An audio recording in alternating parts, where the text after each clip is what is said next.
হিন্দু ধর্মের ইতিহাস আদি সভ্যতা থেকে দর্শনের শিখরে। হিন্দু ধর্মের যাত্রা শুরু সিন্ধু উপত্যকা সভ্যতা থেকে। এই প্রাচীন সভ্যতা ছিল ধ্যান, যোগ আর প্রকৃতি পূজার আধ্যাত্মিক চর্চা।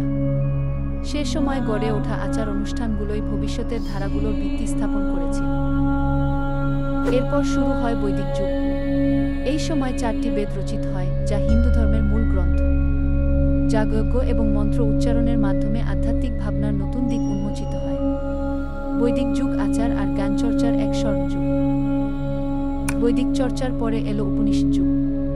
এখানে কি আমরা এ ধরনের প্রশ্নের গভীর দার্শনিক আলোচনা হয়েছে। আত্মা ও ব্রহ্মের সম্পর্ক বোঝার চেষ্টা শুরু হলো, যা আজও দার্শনিক আলোচনার কেন্দ্রবিন্দু। রামায়ণ আর মহাভারত শুধু গল্প নয়, এগুলো জীবনধারার প্রতীক।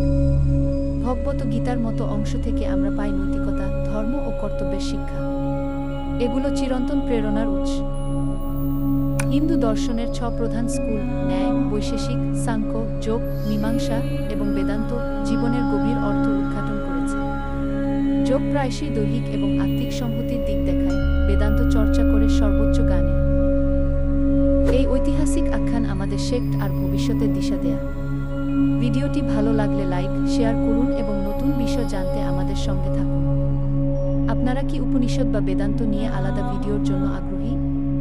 মন্তব্যে জানান।